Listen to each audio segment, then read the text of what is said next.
Walter Akins. I'm a licensed clinical addiction specialist at United Youth Care Services here in Greensboro. Today we're going to be talking about crisis texting, situations that teenagers are getting into concerning bullying. They're experiencing poor self-esteem. Depression and anxiety are on the increase among our teenage youth. United Youth Care Services is going to be sponsoring a crisis texting forum campaign. Why? This campaign is intended to create an outlet to communicate with teens that are experiencing bullying, cyberbullying, sexual abuse, substance abuse, and or teen pregnancy while in high school. It's going to be held through May through December 2018. Where the local high schools, I'll list them in a moment, and it's going to be sponsored by United Youth Care Services. There's a text number that you can reach, area code 336-355-5396.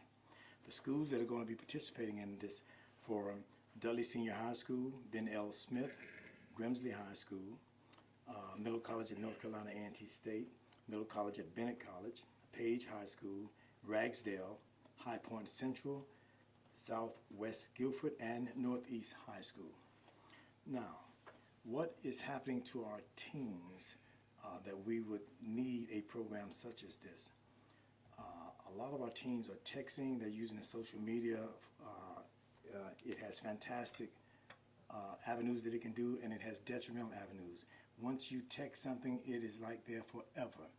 We have teens that are scheduling fights through text, and people are showing up with cameras ready to see this beat down or whatever. Once you put things out there in the cyberspace, it's there forever.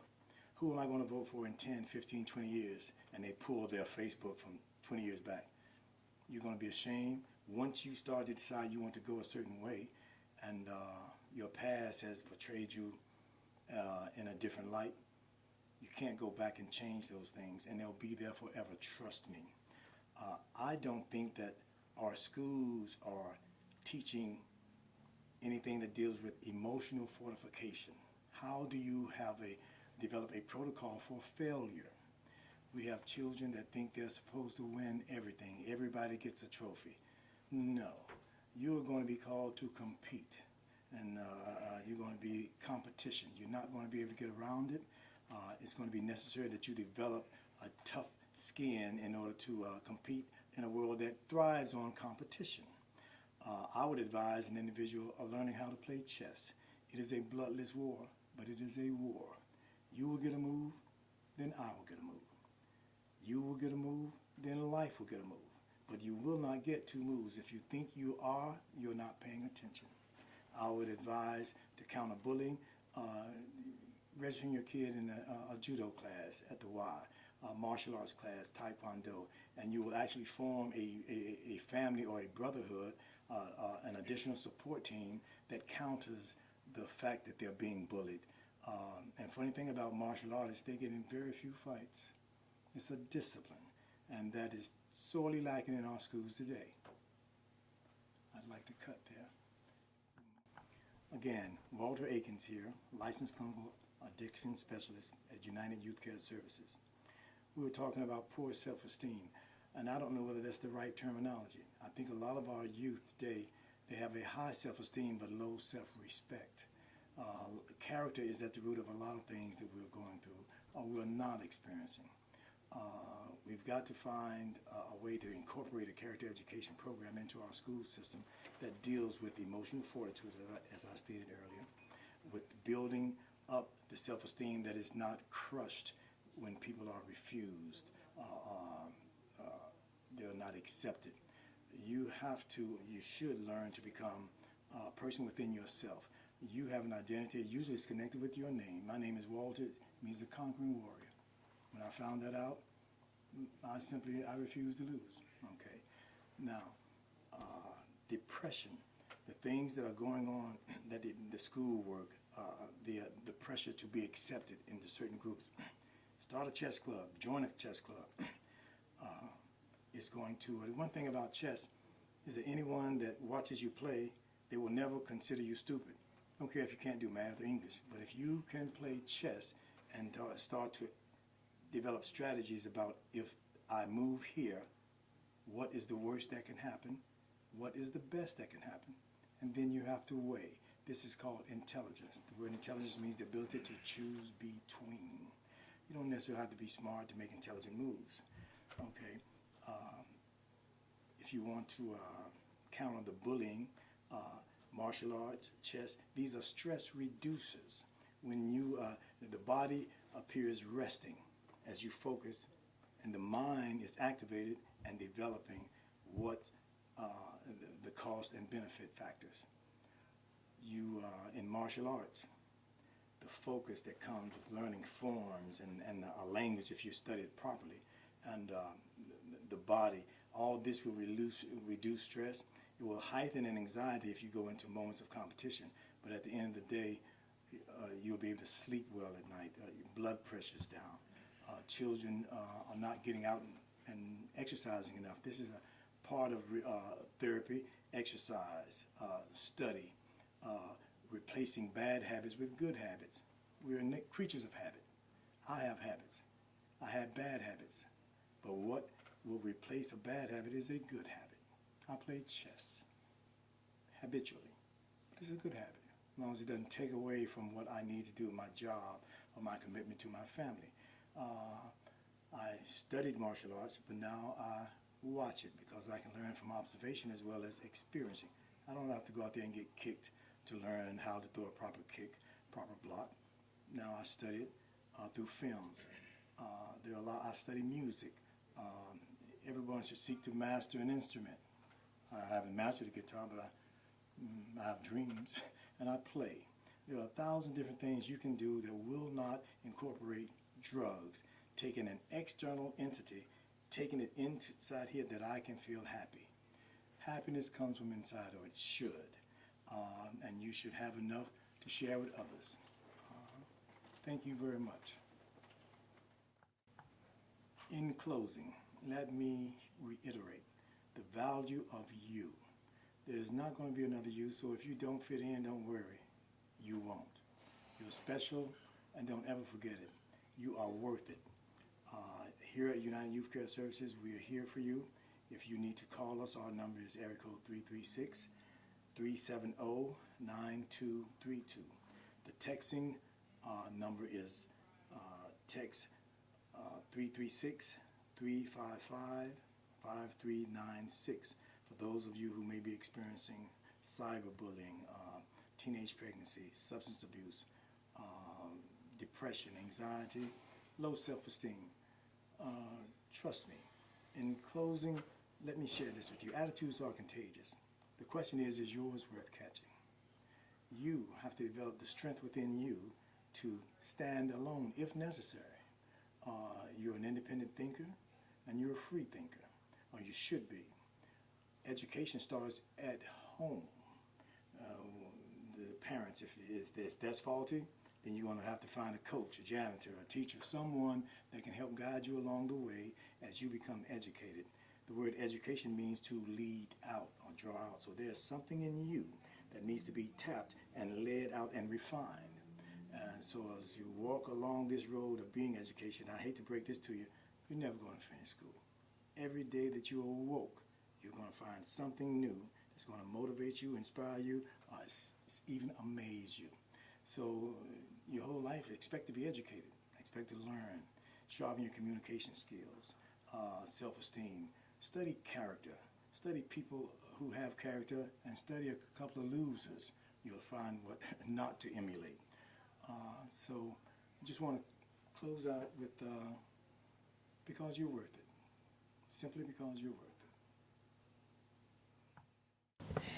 And we are back with the Substance Abuse and Mental Health series provided by United Youth Care Services. I am sitting here with Miss Angela Johnson. Can you please tell the audience what it is that you do here at United Youth Care Services? Here at United Youth Care, I provide services via nurse practitioner.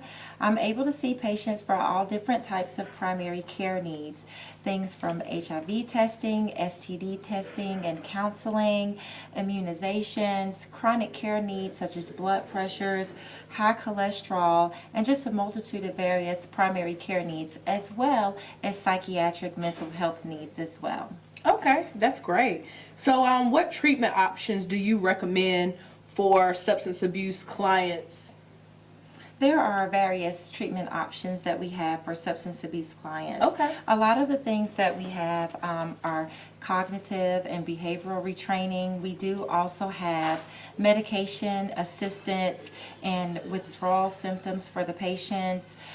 We have SACOT and SAOP classes. There are a multitude of social workers and counselors, as well as qualified mental health professionals that kind of help bring everything together into an integrated type of service model, and we can assist that with pharmacological therapies if needed. Okay, great, great, great. So, what mental health issues are more common in the Triad, Greensboro, High Point community as substance abuse is related? These people that are on these substances for long periods of time, what trends within the mental health arena have you seen being a professional here at United Youth Care Services? Well, there's a vast array. It's very hard to pinpoint to just one type of mental illness because here throughout the Triad, the mental illness continuum is great. There's bipolar, there is depression, there's schizophrenia, there's post-traumatic stress disorder, there's anxiety. There's just an array of different illnesses that encompass the whole psychiatric mental health model. Those trends are very closely related with substance abuse, as a lot of clients try to self-medicate with substances off the streets, such as heroin, opioids, marijuana, and even alcohol. And there are also a lot of other mixed substances, such as mollies, lean. There are just a lot of different substances that people try to self-medicate with, and sometimes they cover it and you're not able to kind of determine the difference between the substance abuse and the psychiatric mental illness, but they work very closely and carefully together. They work hand in hand along with each other. So a lot of times when you see the psychiatric population, you see an increase in substance abuse, or vice versa. When you treat the substance abuse patient, you see a lot of psychiatric issues that are underlying and that are covered up by the drug abuse and the drug use. Okay, great. All right, well, I just wanted to ask you a couple questions because alcoholism runs, rampant in my family. So therefore, I wanted to know, are there any mental health, specific mental health issues related to alcoholism? After going long periods of time, we have my grandfather, he passed away. He was an ex-military man who suffered from PTSD or PS, how do you say it? PTSD, yes, PTSD. So he kind of, drank to numb himself. And it led to him being pretty much quiet all the time, not willing to communicate unless he was under the influence of something. And it kind of like isolated him, a little bit. So we never really knew what was going on with him until it was the end. So how can we kind of try to prevent that for in our community for other alcoholic patients? Sorry. Yes, ma'am. Alcohol itself is a depressant. A lot of people utilize it in the party scene. They utilize it to get high. They utilize it to initially bring themselves together with friends. And since it's so readily accessible and easy to get and not as regulated as other substances, then it's easier to get and obtain in our communities. It's fluid. It's everywhere. Being that alcohol is a downer, it causes our emotions to kind of be suppressed. It covers up pain that we may be feeling or that we have inside. And then along the lines of you mentioning that the people who utilize and abuse alcohol become withdrawn and isolated from their families and may not notice as much as what's going on. Being that it's a downer and it sedates the patient, it kind of puts them in a way away from traumatic experiences that they may be currently experiencing or may have experienced in the past. And it's an easy way to cover up those feelings.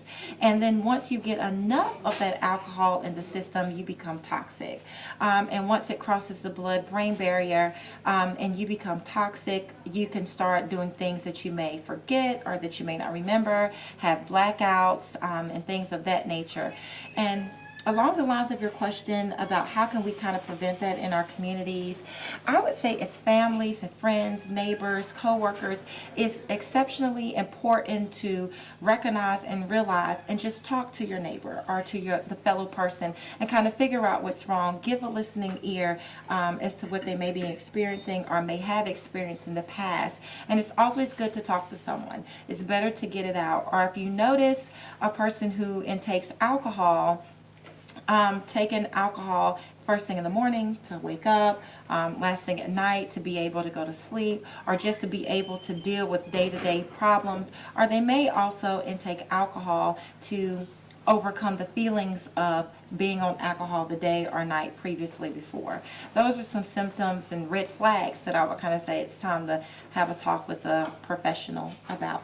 Okay, thank you for that information. I have one more question for you before I let you go. So we've talked about, alcoholism, that being a downer. Can you kind of give us a little bit more information on the popular trend of drugs like Molly that's really, really, really trending within our urban community, because we have music that supports, these prescription drugs that you would get from, I guess, a medical provider.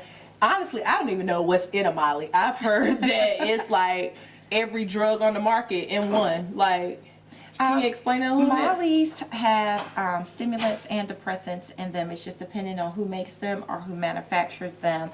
There are a lot of street drugs out, and they have different names. They're called Molly's. They have lean, which is a promethazine syrup mixed with cough syrup or the pill. There's also crystal meth, which uses a lot of household products put together into one. These drugs are very dangerous because we're not quite sure what's in them. They can be mixes of crack, cocaine, heroin, benzodiazepines, Xanaxes. There are just a lot of different drugs mixed into these things, and it becomes dangerous because we don't know the percentages or what else is mixed in with them. Household cleaners, there's just an array of substances that are mixed into these things, and it is flooding our communities because we do have a lot of young people who are listening to the music that is out on the radio, the popular scene, which is influencing them to utilize these drugs, take these drugs, and a lot of things that they may see happening at home within their families and communities that they again want to cover up because they don't quite know how to reach out to someone or what to say or who to say it to. And that's one of the beautiful things about United Youth Care Services. There's a lot of support staff there, especially for the young adolescent group who's going to be exposed to these drugs and who may be experiencing the peer pressure with these drugs. And being that they're so rampant out in our communities, it's really hard to say how much of it there is. But it's very notable that North Carolina is one of the top states that is experiencing this use or influx of substances. Wilmington is actually made number 5 on the national list of cities that has a drug abuse problem that's been identified, and that's on a national level. I know I said I was going to ask you one more question, but when you threw statistics at me like that, is bath salts on this this list, and is it a drug? What is it? Bath salts are on the list, and they are utilizing it, and it's been called the alligator drug. It's been called the zombie drug, where people are taking the salts in. And once you intake a certain percentage of salt into your body, once again, it crosses that level because our body has an equilibrium of water that we usually have at all times. When the brain doesn't have that, it experiences a lot of different things, tremors, very tachy-rigid movements, heart palpitations and problems, and an acute session of delirium, which is what people are taking the bath salts for, to get that quote-unquote high, which is that the delirium episode at the time, and it makes you where you're out of your mind. And bath salts are extremely, extremely dangerous, and they're readily available.